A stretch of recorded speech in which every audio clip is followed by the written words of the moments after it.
Does talent exist? Is talent just hard work? Animated. The concept of talent has been a subject of debate and fascination for centuries. Many people believe that extraordinary abilities in fields such as art, music, sports, or academics are the result of innate gifts or natural predispositions. However, recent research and studies have begun to challenge this notion, suggesting that what we often perceive as talent might actually be the result of dedicated practice and hard work. This animated exploration delves into the myth of talent and examines the true nature of exceptional performance. The talent myth. The talent myth is built on the idea that innate ability, rather than practice, is what ultimately determines whether we have it within us to achieve excellence. This belief is deeply ingrained in our society and can be incredibly corrosive. It robs individuals of the incentive to transform themselves through effort. After all, why spend time and energy seeking to improve if success is only available to people with the right genes? This mindset is exemplified by a quote from a managing director of a prestigious violin school. Talent is something a top violin coach can spot in young musicians that marks them out as destined for greatness. But this raises an important question. How does the teacher know that this accomplished young performer, who looks so gifted, hasn't had many hours of special training behind the scenes? The reality of practice. Studies have consistently shown that what appears to be natural talent is often the result of intensive practice. An investigation of British musicians found that the top performers had learned no faster than those who reached lower levels of attainment. For hour by hour, the various groups had improved at almost identical rates. The difference was simply that top performers had practiced for more hours. The Ericsson study.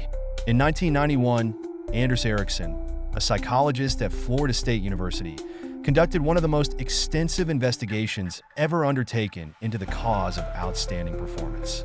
He was looking for talent, but couldn't find any evidence of it. His study focused on violinists at the renowned Music Academy of West Berlin in Germany, divided into 3 groups. Outstanding students expected to become international soloists. Extremely good students expected to play in top orchestras. Less able students studying to become music teachers. After painstaking interviews and analysis, Ericsson found that the biographical histories of the 3 groups were remarkably similar, with one dramatic difference: the number of hours devoted to serious practice. By the age of 20, the best violinists had practiced an average of 10,000 hours. The good violinists had practiced about 8,000 hours. The least accomplished group had practiced for about 4,000 hours. These differences were not just statistically significant, they were extraordinary. Top performers had devoted thousands of additional hours to the task of becoming master performers. Importantly, Ericsson found no exceptions to this pattern. There was nobody who had reached the elite group without copious practice, and nobody who had worked incredibly hard but failed to excel. The 10,000-hour rule. Ericsson's findings have been replicated across various fields, leading to what is now known as the 10,000-hour rule. From art to science, from board games to tennis, it has been found that a minimum of 10 years and 10,000 hours of practice is required to reach world-class status in any complex task. For example, in chess, nobody had attained the level of international grandmaster with less than a decade's intense preparation. Top golfers of the 20th century won their first international competition at around 25 years of age, typically 10 years after they started golfing.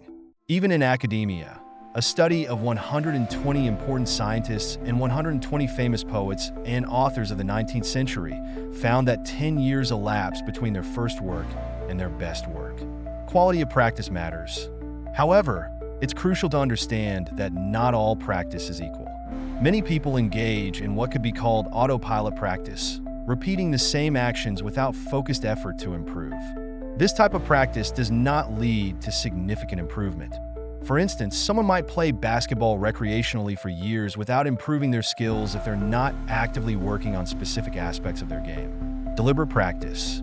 The key to achieving excellence is what Ericsson calls deliberate practice. This involves focusing on specific aspects of performance that need improvement, receiving immediate feedback, repeatedly performing the same or similar tasks. Deliberate practice is characterized by the following: It's highly demanding mentally, requiring full concentration. It's designed specifically to improve performance, often with a teacher's help. It involves continuous feedback. It produces and depends on effective mental representations. It builds upon previously acquired skills by focusing on edges of current abilities. The iceberg illusion. What we often perceive as talent is actually the tip of an iceberg. We see the performance, the end result, but not the thousands of hours of practice that went into achieving that level of skill. This is known as the iceberg illusion.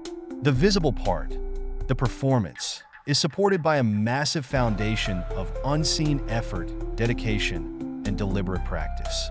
Implications and conclusion. Understanding the true nature of exceptional performance has profound implications. It democratizes excellence. Anyone can potentially achieve high levels of performance through dedicated practice. It emphasizes the importance of effort. Success is not predetermined by genes, but is the result of hard work. It challenges educational and professional development systems. How can we incorporate deliberate practice principles into learning and training? It reframes failure. Mistakes and failures are necessary steps on the path to mastery, not indicators of a lack of talent.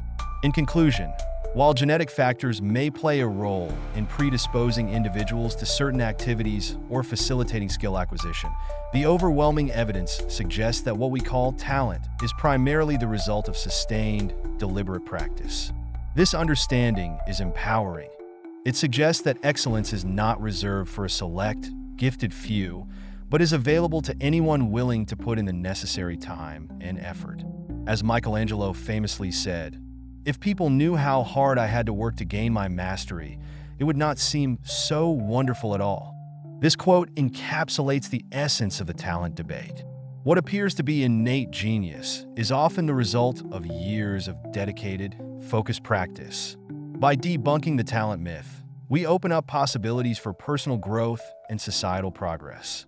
We encourage a growth mindset that values effort, perseverance, and continuous improvement. In doing so, we may discover that we all have the potential for excellence within us. It's just a matter of putting in the work.